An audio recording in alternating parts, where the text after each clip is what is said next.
Russia અને Ukraine વચ્ચે યુદ્ધ શરૂ થયું ત્યારથી સુરતનો હીરા ઉદ્યોગ મંદીનો સામનો કરી રહ્યો છે। ત્યારે આ મંદીમાં ઉગરવાની જગ્યાએ ઉઠમણા વધી રહ્યા છે। કેપી સંઘવી કંપનીના દલાલ દ્વારા રૂપિયા લઈ ચેક પરત ન કરાયા હોવાના આક્ષેપ કરાયા છે। કંપની દ્વારા આ તમામ ચેક બેંકમાં નાખી રિટર્ન કરાવી કેસ કરવામાં આવ્યા હતા। અનેક મહિલાઓના પતિ હાલ જેલમાં અથવા 4 મહિના જેલમાં રહી આવ્યા છે। ત્યારે મહિલાઓ દ્વારા આપઘાતની ચીમકી આપવામાં આવી છે। આવા સમયે ડાયમંડ એસોસિએશન ખાતે લોકટોળું ઉમટ્યું હતું, જેણે હીરા પેઢી કેપી સંઘવી પર ગંભીર આક્ષેપ લગાવ્યા હતા। 5 મહિના પહેલા ડાયમંડ એસોસિએશનની મધ્યસ્થીમાં કંપનીને રૂપિયા ચૂકવાયા હતા। ડાયમંડ એસોસિએશન દ્વારા તમામને એનઓસી પણ આપી દેવામાં આવી હતી। અંદાજિત 35 જેટલા પરિવારના લોકો ડાયમંડ એસોસિએશન પહોંચ્યા હતા અને પોતાની વાત રજૂ કરી હતી।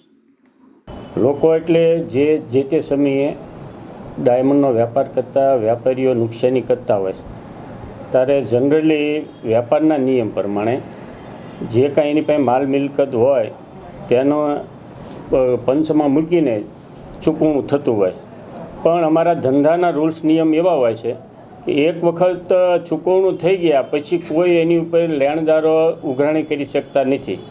તો આ કેસમાં એવું છે કે કેપી સંઘવીના કેસમાં કે એની ચૂકવણું લઈ લીધા પછી ચેક એડવાન્સ લીધેલા હોય એના આધારે કેસ કરેલા છે અને કોર્ટ મેટર બનેલી છે અને ઘણા લોકોને એમાં સજા પણ થયેલી છે। એટલે અમને ડાયમંડ એસોસિએશનમાં એ રજૂઆત કરવા આવ્યા કે ચૂકવણું લીધા પછી આ કેસ કરે એ ડાયમંડના રૂલ્સ નિયમ પ્રમાણે વિરોધમાં કહેવાય।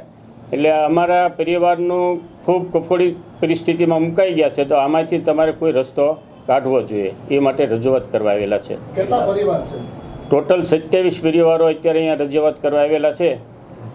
જે તે સમયે એની નુકસાની કરી હોવાથી હીરાની ભાષામાં ડાયમંડની ભાષામાં એનું ઉઠમણું કહેવાય એવા 27 પરિવારો આવ્યા છે અહીંયા। હવે આગળ શું કાર્યવાહી કરવામાં આવશે ડાયમંડ એસોસિએશન દ્વારા? અમને રજૂઆત થઈ છે આજે। એ રજૂઆત ધંધાની ભાષામાં બહુ સાચી વાત છે એ લોકોની।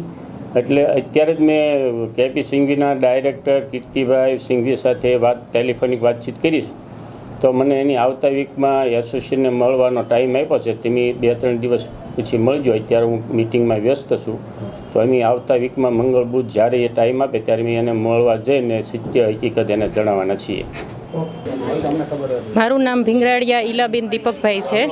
મારા પતિ હીરાના ધંધામાં સંકળાયેલા છે। એમને નુકસાની થઈ એટલે બધું ડાયમંડ એસોસિએશનને સોંપી દીધું હતું। પછી ત્યારે એવી શરત થઈ હતી કે દલાલો મારફતે જે આપણે ચૂકવણું આપીએ પછી ચેક છે ને એ લોકો પાછા આપશે, પણ ચેક શરતના હિસાબે એ લોકોએ પાછા આપ્યા નથી અને તો એ કેસ ચાલુ રાખ્યા છે અને અમારા લેડીઝોના નામ કેસમાં કરેલા છે। અને જેટલી મુદત જેટલું ઓલું હોય ને અમારે લેડીઝોની જોડે જવું પડે છે કેસમાં। છોકરાઓને એકલા મૂકીને, ઘરે છોકરાઓ નાના હોય એકલા હોય બધું ત્યાં કેસમાં ઓલે જવું પડે છે અમારે મુદતમાં।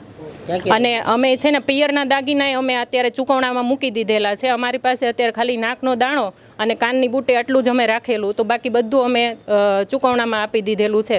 એ છતાં હેરાનગતિ થાય છે। પછી માનો કે આ ચેક આ કેસમાં આગળ અમારા પતિને કદાચ જેલમાં જવાનું થાય અને અમારાથી અમારું ભરણ પોષણ કોણ કરશે, એ જવાબદારી કોણ લેશે એમ। અને બીજું કે કાંઈ પણ અમે દબાણમાં આવ્યા ને અમે કાંઈ પણ પગલું ભર્યું તો એ આપણે આ કેપી સંઘવી છે ને એમની જવાબદારી રહેશે। અમે કાંઈ પણ પગલું ભરશું ને તો રજૂઆત કરી છે તમે અત્યાર સુધી?